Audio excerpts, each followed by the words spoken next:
बेटी की हलाकत के बाद बलूचिस्तान में जारी न खत्म होने वाली शोरिश का सिलसिला बदस्तूर जारी है। अब इसकी शिद्दत में इजाफा इंतहाई तशवीशनाक है। इसके रूट कॉज क्या हैं? क्या ये किसी ग्रेट गेम का हिस्सा हैं? इंडिया की साजिश है, तारीखी जख्म है या कुछ और? क्या इस मसले का कोई हल मौजूद है? अगर ये कहा जाए कि मीडिया इमरान खान के बगैर नामुकम्मल है तो गलत न होगा। आज उन्होंने हुकूमत को वार्निंग देते हुए कहा कि चीफ जस्टिस के तब्दील होते ही मौजूदा हुकूमत गिर जाएगी। क्या इमरान खान ने पर्चा वक्त से पहले आउट कर दिया? इन तमाम सवालों को तारीख के तनाजुर में डिकोड करेंगे नजम सेठी। अस्सलाम वालेकुम। सेठी से सवाल के साथ मैं हूं सैयद आयशा नाज, मेरे साथ मौजूद है नजम सेठी साहब। अस्सलाम वालेकुम। सेठ साहब, बड़ा क्रिटिकल इशू है और इतना क्रिटिकल है कि इस पे वज़ीर आज़म पाकिस्तान को क्वेटा जाना पड़ा। वहाँ एपेक्स कमेटी के इजलास की उन्होंने सदारत की और उसमें उन्होंने बलूचिस्तान के मसले के हल के लिए मुख्तलिफ तजावीज़ और इक़दाम पर गौर किया। असल में जब भी हम बलूचिस्तान की बात करते हैं ना तो ऐसा लगता है जैसे एक ऐसा मौजू है जिस पे बार बार हम लकीर पीटते रहते हैं, सांप हर बार गुजर जाता है। ये जो गुजरा हफ्ता है ये बहुत क्रूशल रहा। आपने भी देखी होंगी ख़बरें और खून आलूद मनाजिर, और जैसे बलूचिस्तान अब की बार एक नई आजमाइश से गुजरा है। हमला आवरों ने एक तो ये कि 26 अगस्त के दिन का इंतखाब किया जब 18वीं बरसी थी मरहूम अकबर बुगटी साहब की। 26 अगस्त की शब को हम देख रहे हैं कि 6 मुख्तलिफ मकामात पर मुख्तलिफ तरीक़ों से अटैक किए गए। कहीं शनाख्त करके टारगेट किया गया और कहीं जो पुलिस चौकियां हैं, थाने हैं, उनको टारगेट किया गया। फिर मुख्तलिफ शाहराहों पे भी हमने देखा, कहीं रेलवे लाइन उड़ा दी गई, चाहे कहीं जला दी, गाड़ियाँ जला दी गई। एक मैसेज दिया गया खौफ का, दहशत का। मुख्तलिफ अंदाज है आपकी बार अटैक्स का, और जो उसमें शामिल हैं अफराद, कोई उन्हें कह रहा है कि ये लापता अफराद में हैं, उसमें यंग हैं बहुत ज़्यादा लोग जो शामिल हो रहे हैं इस तरह के अटैक्स में। ख़वातीन, 3 मुख्तलिफ ख़वातीन अभी तक ख़ुदकुश अटैक्स कर चुकी हैं, वो भी बड़ा सिग्निफिकेंट मामला है। अब जो इस पर रद्द-ए-अमल आया हुकूमती शख्सियात का वो ये था कि किसी बलोच ने पंजाबी को नहीं बल्कि दहशतगर्दों ने पाकिस्तानियों को मारा। ये तो उन्होंने एक कलेक्टिव मैसेज दिया वज़ीर आला बलोचिस्तान ने। फिर वज़ीर दाखिला हमारे मोहसिन नकवी साहब जो पहुँचे भी हुए हैं एपेक्स कमेटी के इजलास में, उन्होंने कहा है कि हमला करने वाले दहशतगर्द हैं, उन्हें नाराज़ बलोच नहीं कहा जा सकता, और ये कि बलोचिस्तान में जो होने वाले हमले हैं वो इंटेलिजेंस की नाकामी नहीं है। इसके साथ ही उन्होंने कहा कि ये एक SHO की मार है जो वहाँ पर लोग इस तरह की तबाही मचा रहे हैं।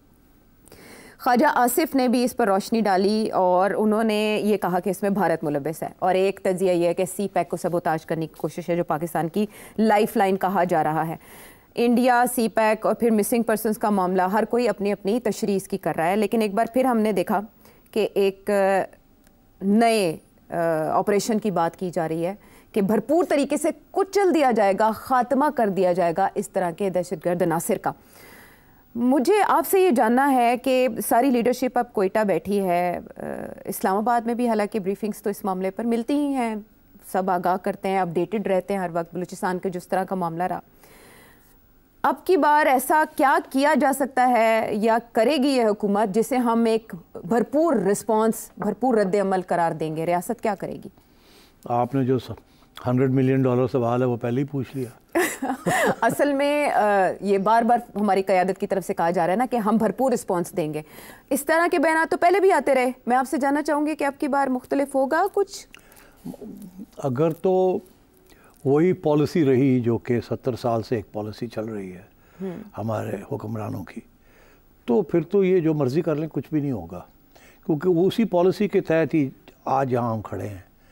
वो क्या पॉलिसी थी, क्या उसमें खामियां थी, क्या वो पॉलिसी अब तब्दील होने जा रही है या पॉलिसी तब्दील नहीं होगी, रास्ते नए ढूंढे जाएंगे उसी पॉलिसी के तहत? अच्छा। ये सारे सवाल बहुत अहम हैं।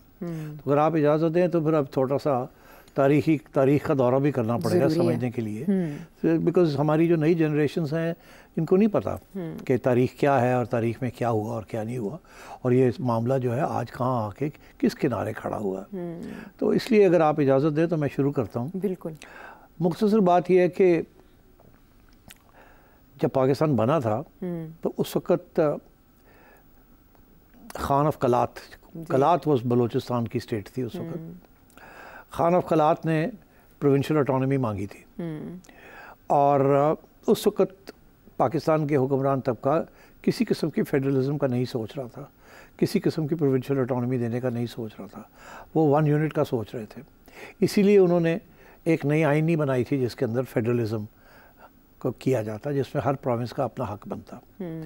तो इसलिए उस वक्त थोड़ी बहुत खान ऑफ कलात ने ऑब्जेक्शन रेज़ किया कि भाई हमें तो वादा किया गया था कि हम ऑटोनमस होंगे, मगर वो एक सरदार था, ट्राइबल लीडर था। उस वक्त बलूचिस्तान में कोई अर्बन मिडिल क्लास नहीं थी, कोई अर्बनाइजेशन नहीं थी, सिर्फ कबाइल कबीले थे और कबाइल के सरदार थे, और वो एक ट्रेडिशनल सिस्टम था।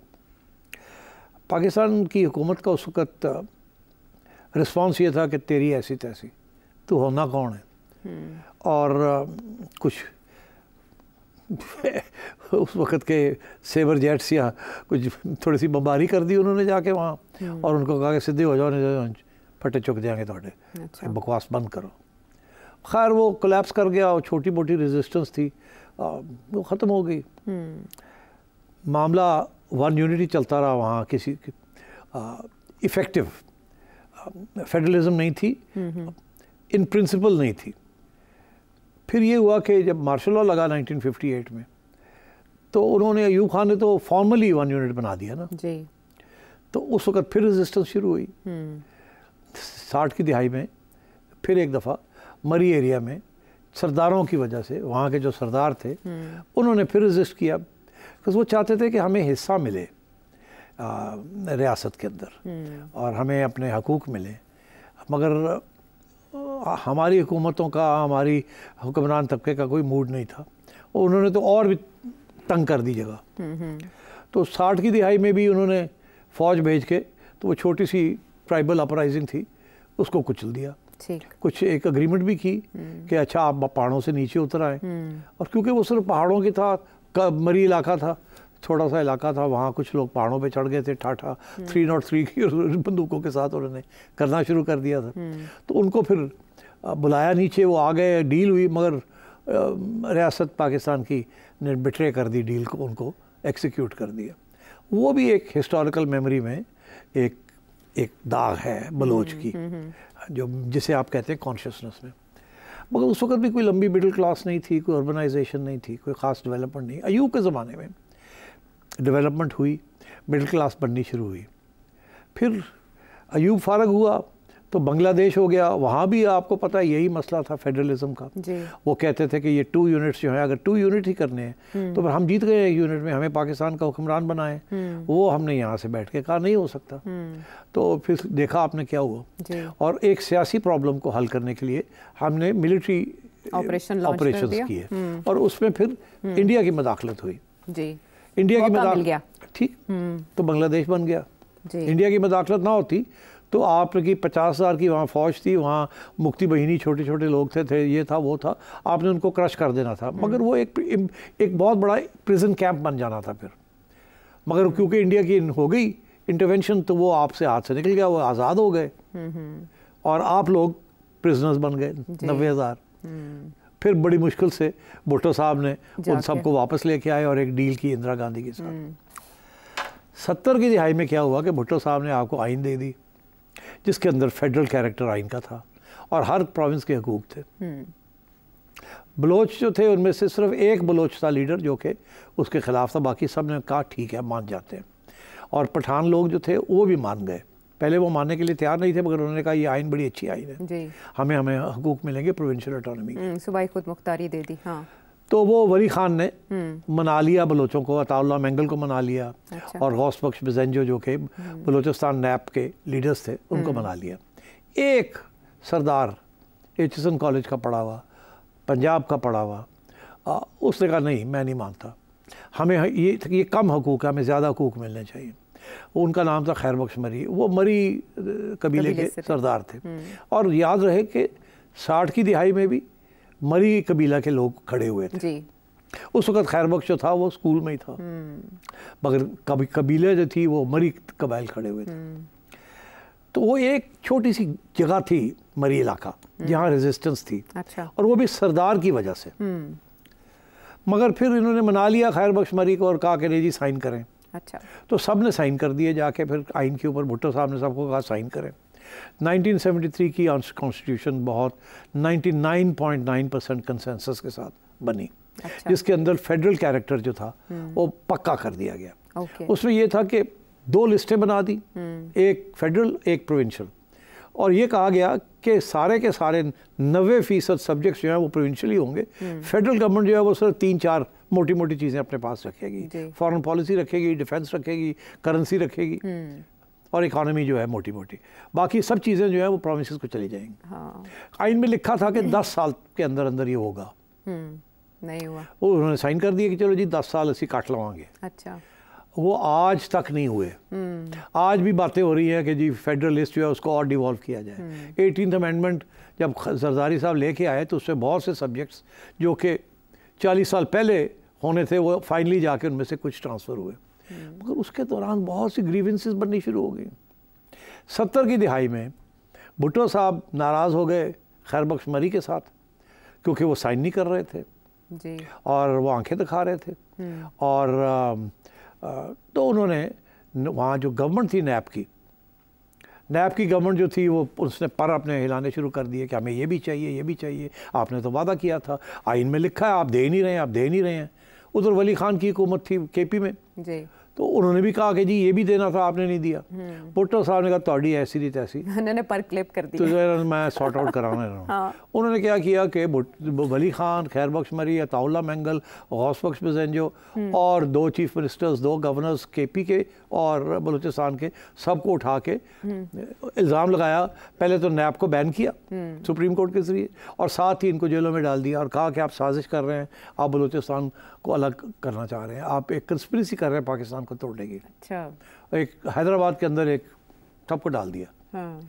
चाहे जैसे ये हुआ तो मरी एरिया में जहाँ हमेशा कुछ गड़बड़ होती थी वहाँ कुछ 150-200 कबायलियों ने अपनी 303 लेके फिर खड़े हो गए वो। अच्छा।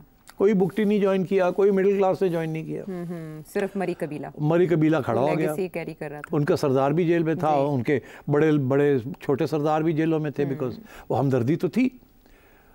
उन पे इल्ज़ाम लगा और ये हो गया। तो आप समझे ये 3rd राउंड हुआ, पहला कलात का राउंड हुआ, फिर 60s का राउंड हुआ और ये अब जाके फिर से 3rd राउंड हुआ 70s के अंदर। और ये 4 साल ये छोटी मोटी इंसर्जेंसी चली। ठीक। और उसको फिर इन्होंने 50-1,000 फौज भेजी वहाँ और ईरान से हेलीकॉप्टर्स मंगवाए। अच्छा। शाह ईरान ने हेलीकॉप्टर्स दिए और वो 150 लोगों ने आगे लगाया हुआ था और उनके बंदे मर नहीं रहे थे और ये एम्बुशेस कर रहे थे। वो एक एक पहाड़, एक एक पत्थर को जानते थे। बहुत मुश्किल टेरेन है वहाँ और पाकिस्तान की अफवाज जो थी it was used for conventional warfare, not guerrilla warfare. तो कैजुअल्टीज़ होनी शुरू हो गई। इन्होंने फिर सोचा और क्या तरीका है, हम वो तो आते हैं आउट ऑफ कहीं से आ जाते हैं, मार के 2 बंदे चले जाते हैं। तो इन्होंने फिर ईरान से रिक्वेस्ट की कि हमें हेलीकॉप्टर्स चाहिए। फिर इन्होंने एक हेलीकॉप्टर कैंपेन चलाई। अच्छा। जिसके ज़रिए उन्होंने वो जो इंसर्जेंसी थी उसके ऊपर प्रेशर डाला और लोगों को डिसअपेयर किए, लोग मारे गए वहाँ लोग, और जो लोग बच गए वो उठ के भाग गए अफगानिस्तान और वो इंसर्जेंसी को उन्होंने कचल कर दिया। अच्छा। 150 बंदा था। इन लोग कहते हैं पता नहीं 5,000 थे, 150 बंदा था, मैं आपको बता रहा हूँ। फिर क्या हुआ कि हैदराबाद के अंदर इन सबको जेलों में डाला हुआ था। अच्छा। फिर भुट्टो की होगी छुट्टी, ज़ियाउल हक आ गए। ज़ियाउल हक ने सोचा मैं सियासी तौर पे इसको डील करता हूँ, बड़ा चालाक था। उसने सबको छोड़ दिया जेल में से और कहा कि जाइए आपको अब जो चाहेंगे आपको मिलेगा।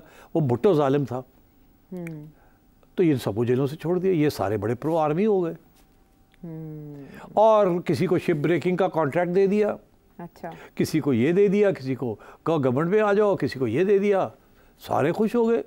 सरदार थे ना, अवाम तो थी नहीं। सरदार थे, उनके कबायली थे, कबायली तो जो सरदार कहता था वो करते थे। बिल्कुल ठीक। और जो सो कॉल्ड रेजिस्टेंस थी वो खत्म हो गई और जो लोग भागे हुए थे वो अफगानिस्तान में जाके बैठ गए क्योंकि वो उनको डर था वापस आएंगे तो फिर ज़्यादा का नहीं आ जाओ कुछ नहीं होगा।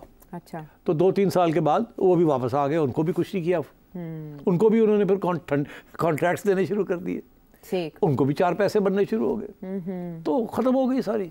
हाँ। तो फिर ये एक स्टेज थी कि कोऑप्ट कर लिया, जो लोग रेजिस्टेंस कर रहे थे उनको कोऑप्ट कर लिया, रियासत के अंदर ले लिया, जप्पी पा ली, क्योंकि बाकी सरदारों को पैसे दे रहे थे तो उनका इन्होंने भी दे दियो। बिल्कुल खत्म करो, मुंह बंद करो। और ये सब बुग़्ज़े भुट्टो में किया? नहीं, बिकॉज वो तो देखिए ना, एक भुट्टो को तो छुट्टी कराई ना, छुट्टी करा दी तो ना। जो उसके खिलाफ थे उनको उन्होंने अपने साथ ले लिया, अपने साथ मिला लिया। वही ना बुग़्ज़ भुट्टो में किया। चलो तो उसके साथ ये सो कॉल्ड बलूचिस्तान प्रॉब्लम जो था वो कुछ हद तक सॉल्व नहीं हुआ, मगर कुछ हद तक डिफ्यूज हो गया। एक आध लीडर रह गया जो कि रुस के बैठा हुआ था कि मैं तो नहीं मानता, मैं कोई सपोर्ट नहीं थी। बलूचिस्तान स्टूडेंट्स ऑर्गेनाइजेशन एक्टिव थी, मगर वहाँ भी तब्दीलियाँ होनी शुरू हो गई, वहाँ भी लोग मारे गए, कोई भाग गए, कुछ ये हो गया, आपस में लड़ाई झगड़े हो गए। वो भी जो एक नेशनलिज्म का जो एक गढ़ बनती जा रही थी वो भी डिफ्यूज़ हो गई। तो ज़िया-उल हक ने जो पॉलिसी इख्तियार की उसके साथ बलोच मूवमेंट जो है उसको उन्होंने डिफ्यूज़ कर दिया। ठीक। केपी में कोई सब नेशनलिज्म नहीं थी, ये बलूचिस्तान में इस किस्म की सब नेशनलिज्म बन रही थी, वो गायब हो गई।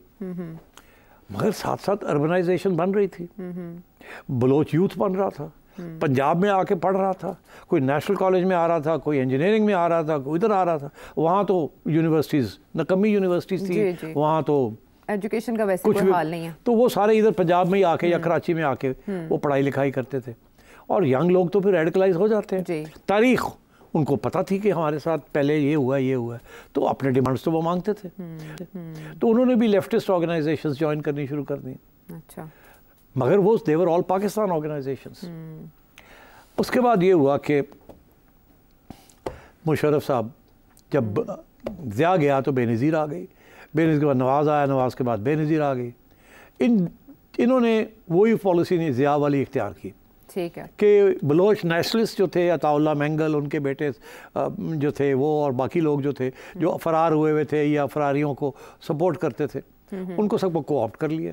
इलेक्शन हो गए, एक को अख्तर मेंगल को चीफ मिनिस्टर भी बना दिया। ज़रदारी साहब ने 100 अरब रुपए का आगाज़ हुकूक दे दिया, लोग मुँह भर गए, लोग चुप हो गए।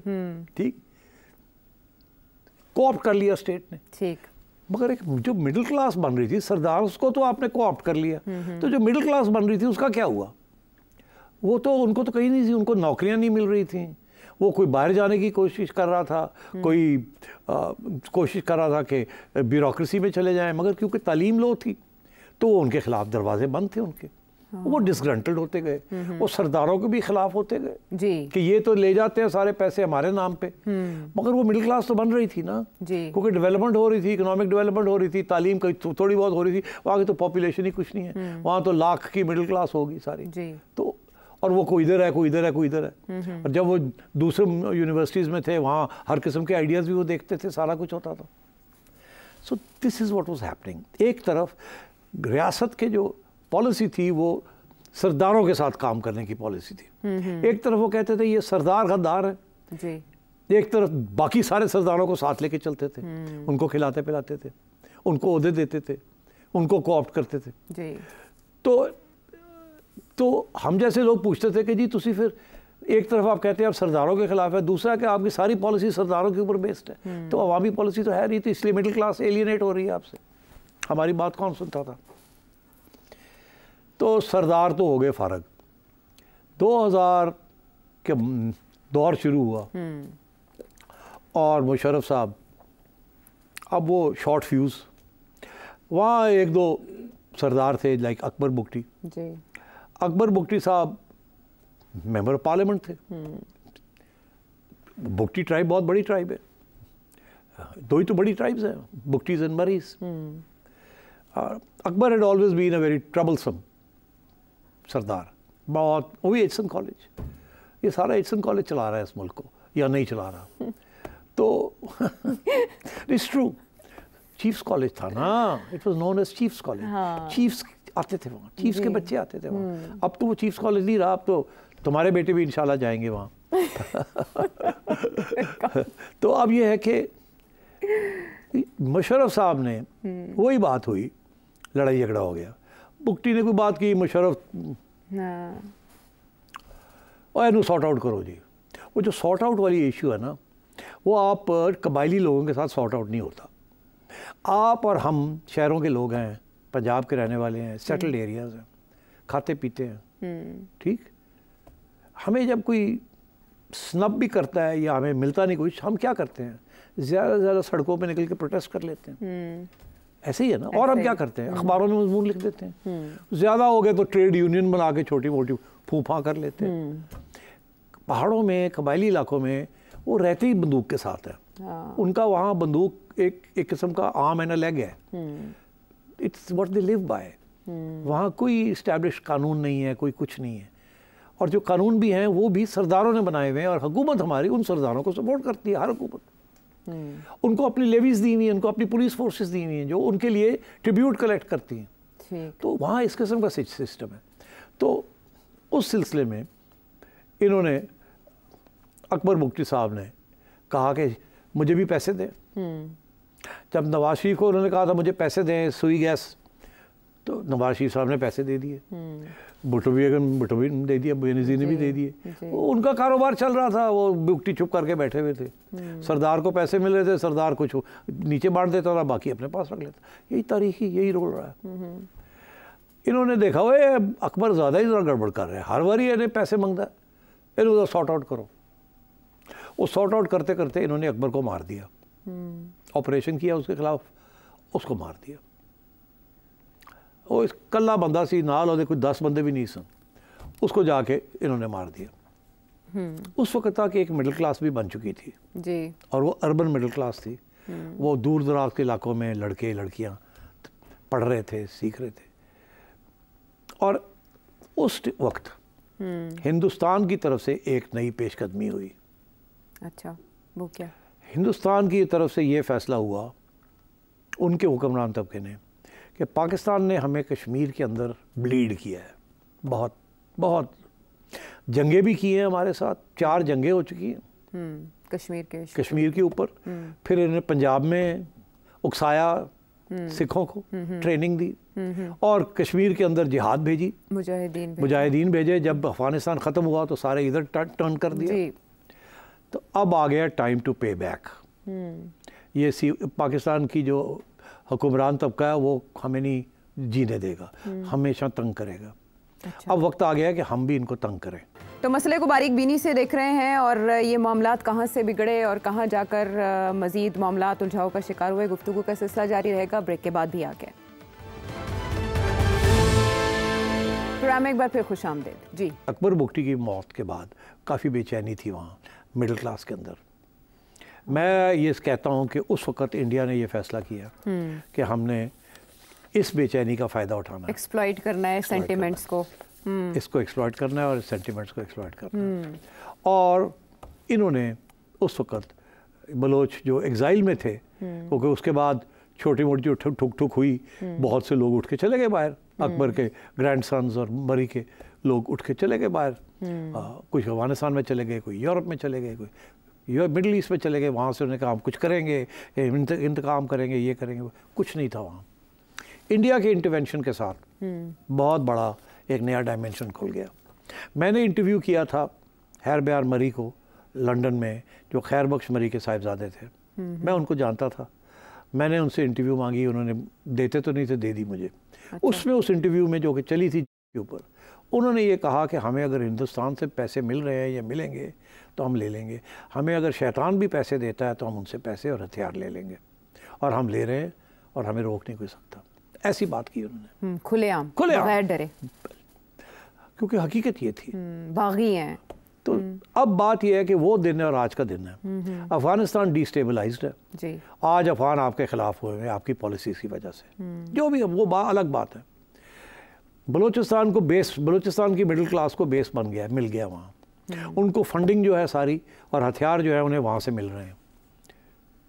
जो फॉरेन पावर्स आना है या इंडिया है, जो भी है, they are aiming arming them.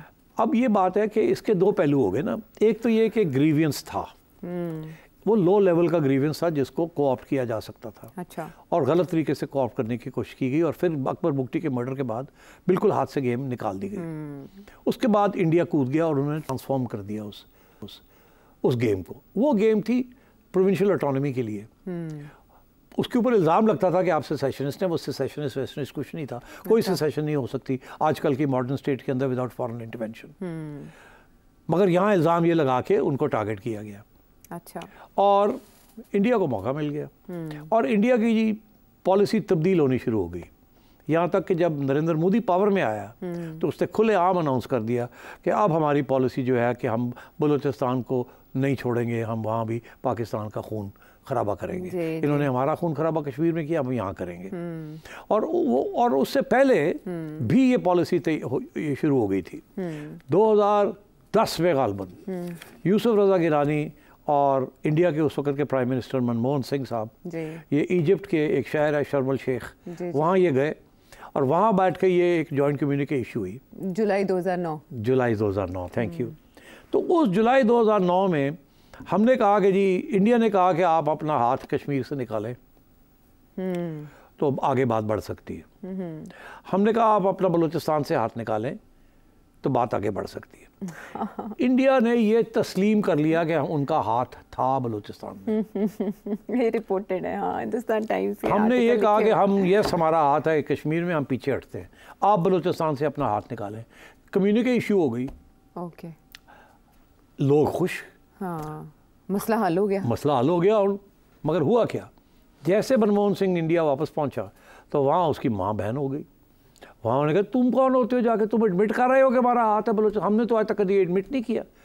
उसने कहा मुझे तो वो पूरी फाइल लेके आए थे, उन्होंने दिखाया हम क्या कर रहे हैं, वो सही कह रहे थे, हम तो कर रहे हैं। अच्छा। तो मैंने सोचा ये अच्छा है, गिव एंड टेक हो जाए।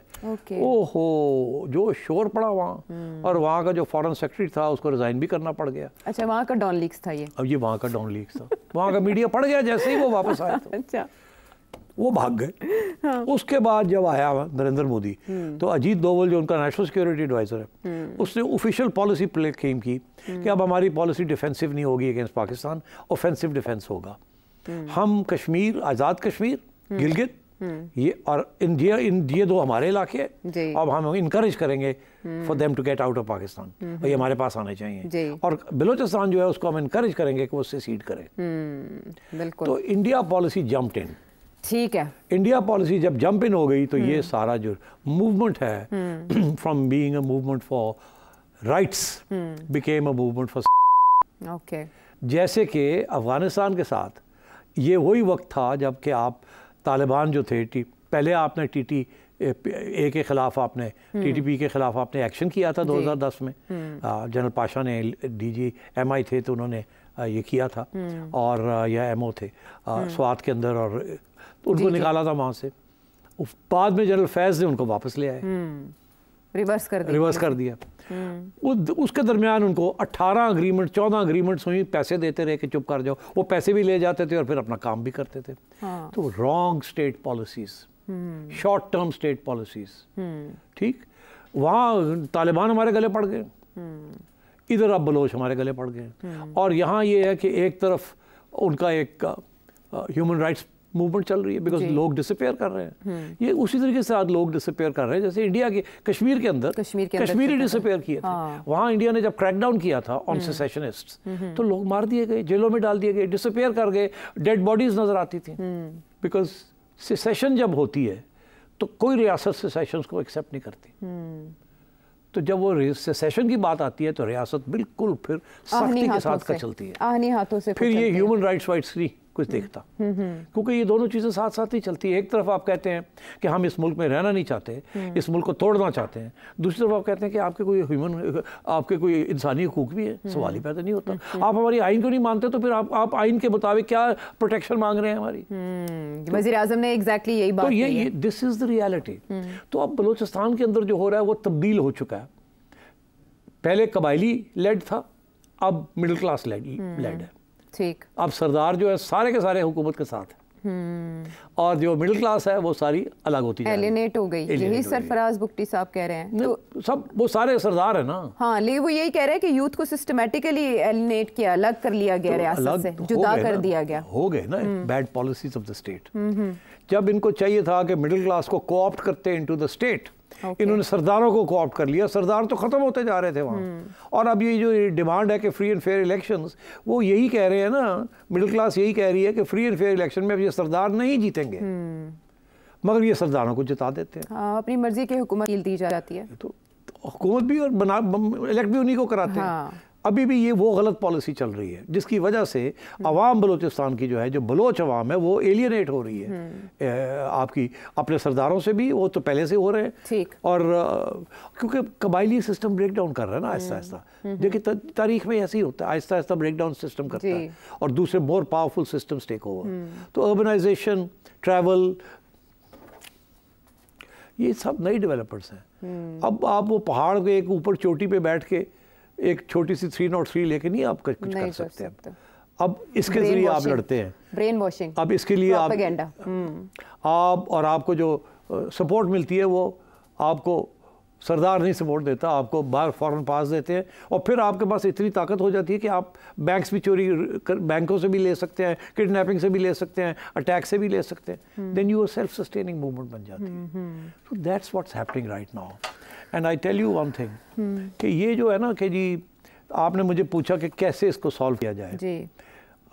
अब बहुत सी बातें मैं और कर सकता हूँ, आप सवाल मुझे पूछ लीजिएगा, मैं आपको बताऊंगा। मैंने इन अ नटशेल आपको बताया है कि ये कहाँ से कहाँ बात पहुँच गई है। ये अब जो कुछ लोग हैं ना जो कह रहे हैं कि जी वो देखिए ना मिडिल क्लास जो है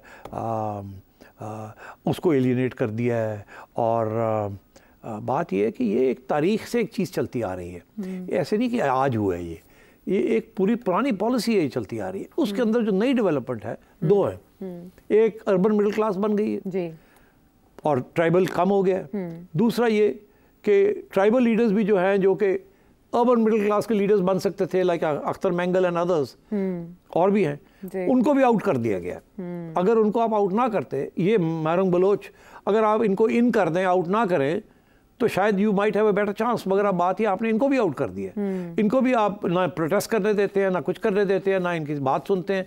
वो अब डिसिपेट पर्सन्स की बातें कर रहे हैं। जाहिर है हर एक बंदे का कोई ना कोई घर से कोई ना कोई इन्वॉल्व होगा या नहीं होगा। ये जब वॉर होती है तो उसमें सिविलियन कैजुअलिटीज़ होती है, वो क्या कहते हैं उनको, अनइंटेंडेड कॉन्सिक्वेंसेज होते हैं और कोलैटरल डैमेज होता है।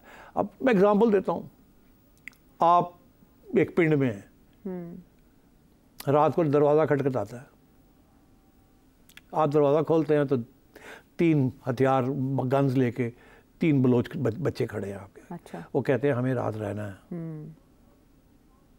क्या आप कहेंगे नहीं रह सकते? नहीं, ऐसे तो नहीं, जाहिर है। तो आप मजबूर होके कहते हैं रह जाए with guns if they are saying so। और वो सुबह उठ के चले जाते हैं। वो कुछ काम, वो अपने अटैक वैक करने आए हुए होते हैं, कुछ करने आए हुए होते हैं। जब हमारी इस्टेब्लिशमेंट को पता चलता है कि जी वो रात यहाँ रहे थे, वो जाके वहाँ जाके सबको उठा के ले जाते हैं, वहाँ लितर मारते हैं। वो कहते हैं तुम तो उनका हिस्सा हो। वो अगर कहे ना जी हमें तो पता भी नहीं था, हम नहीं हैं, मगर हम क्या करते, वो हमारे खून है, वो हमारे वो लोग हैं, वो बच्चे हैं, उनको हम कैसे ना करते, उनके पास हथियार भी थे। वो कहते नहीं नहीं नहीं, तुम तो हिस्सा ही उसके हो। अच्छा, उनमें से फिर कुछ लोग जाहिर है फिर वो कैजुअलिटीज हो जाती जद में आ जाते हैं, फिर सारी की सारी फैमिली आप उनके खिलाफ हो जाती है। तो ये वॉर का ये कॉन्सिक्वेंस होता है, ये क्लीन कट बिजनेस नहीं होती। और सेसेशन जहाँ हो और फॉरेन पास जहाँ इन्वॉल्व हो, वहाँ जो इस्टेब्लिशमेंट की जो फोर्सेस होती हैं या रियासत की जो फोर्सेस होती हैं वो बहुत हार्ड हिटिंग होती हैं, वो टॉलरेट कुछ नहीं करती, बिकॉज उनके लिए ट्रेनिंग ही सारी ये होती है कि जो पाकिस्तान को नुकसान पहुँचाएगा वो गद्दार है, उसको नहीं छोड़ना। बलूचिस्तान में ये शोरिश पहली बार बर्पा नहीं हुई। हर बार यही कहा गया कि हम भरपूर जवाब देंगे और मसले के हल के लिए हम कोशा हैं, लेकिन ऐसा हो न सका। अब की बार ऐसा मुमकिन होगा? ब्रेक के बाद आके बात करेंगे। शो में एक बार फिर खुश आमदेद। अच्छा, हार्ड हिटिंग एक अरसे से हम TTP के खिलाफ भी कर रहे हैं और ये अलहदगी पसंदों के खिलाफ भी कर रहे हैं।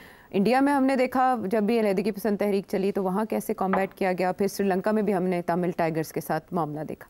ये वाला मसला हल क्यों नहीं हो पा रहा? वो कॉप जो आप कह रहे हैं वो मुश्किल क्यों है इस हुकूमत के लिए? उसकी वजह 2 है ना। अब क्या?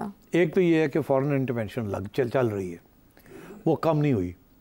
अच्छा। क्योंकि इंडिया अपना हाथ नहीं छोड़ रहा, मगर अब उसके अंदर एक और डायमेंशन ऐड हो गया है, क्योंकि चाइना का इंटरेस्ट आ गया है इन सिपेक।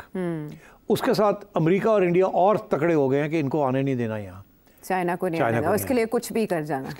इसलिए बलोच जो है उनको फीड किया जा रहा है। They are attacking not just Punjabis and security forces, they are attacking Chinese, they are attacking वो सिंबल्स जो कि कॉलोनियलिज्म के सिंबल्स हैं। वो कहते हैं ग्वादर जो है वो बलूचिस्तान का हिस्सा है, यहाँ सारी एडमिनिस्ट्रेशन सारा कुछ हमारा होना चाहिए, ये पोर्ट जो है ये इसकी रेवेन्यूज हमें मिलनी चाहिए, जैसे सुई की रेवेन्यूज वगैरह वगैरह वगैरह। वो नहीं है ना। तो अब उन्होंने कहा कि ये चाइना अगर यहाँ आके कंसोलिडेट कर गया तो फिर ये बहुत तकड़ा मुल्क हो जाएगा। ठीक। तो अमेरिका भी नहीं चाहता चाइना कंसोलिडेट करे, इंडिया भी नहीं चाहता कि चाइना कंसोलिडेट करे। चाइना बड़ा अपसेट है कि वो इतनी इन्वेस्टमेंट्स कर रहा है और सिक्योरिटी नहीं मिल रही उसको, और उनको टारगेट किया जा रहा है। That is why the Chinese are being targeted by the Taliban and by the Baloch. तो पीछे से जो पावर्स हैं they are doing that. Okay. तो अब बात यह है कि this is now become much more complicated than it was in से 20 ईयर्स अगो। 20 ईयर्स अगो ये मैनेज हो सकता था। ठीक। और छोटे छोटे टाइम्स के अंदर इसको मैनेज भी किया गया, मगर फिर गलतियां हुई। अब ज्यादा से ज्यादा ये देखिए ना किस तरीके से उन्होंने अटैक्स किए हैं। अकबर बुगटी की डेथ एनिवर्सरी या असैसिनेशन एनिवर्सरी, जिसको जो मर्जी कह लें, उनके लिए तो वो शहीद है, मार्टर है। उसके उस दिन के लिए उन्होंने पूरी प्लानिंग की और कितनी जगह पे सिमल्टेनियसली अटैक्स की और कितनी कैजुअलिटीज हमारी हुई हैं। और एक मैसेज भी दिया कि हम कर सकते हैं। अब वो यूट्यूब पे आ रहे हैं, सारा कुछ कर रहे हैं। They are going to challenge all Baloch students and expatriates. उनकी एक सोर्स ऑफ फंडिंग अब बलोच लेबर जो है इन द मिडिल ईस्ट वो भी एक बन जाएगी। वहाँ भी तो मिडिल क्लास बन रही है ना, वो 4 पैसे कमा रहे हैं, वो घर भेज रहे हैं अपने देहातों में, वहाँ लोग तालीम ले रहे हैं, जिस किस्म की भी तालीम है वो मिडिल क्लास बन रही है वहाँ। ये जो पैसा आ रहा है it is creating a middle class. Pakistan में भी उसने मिडिल क्लास क्रिएट की है, बलूचिस्तान में भी वो मिडिल क्लास क्रिएट कर रहा है, Baloch workers in the Gulf. You understand? तो मैं ये समझ रहा हूँ कि ये अब अनमैनेजेबल है, unmanageable from one point of view. तो ये सुना आपने कि अनमैनेजेबल है, लेकिन एक एंड से इसके बाकी एंड्स क्या हैं और ये किस तरह मैनेज हो सकता है, इन तमाम पहलुओं पर बात करना इस वक्त पाकिस्तान के लिए नागुज़ीर है। आने वाले शो में यानी कल के शो में हम इसके सॉल्यूशंस पर बात करेंगे, इसके सद्देबाब पर बात करेंगे। आप कोई सवाल भेजना चाहें तो इस नंबर पर जो आपके सामने इस पर भेजिए। अगले प्रोग्राम तक के लिए इजाज़त दीजिए।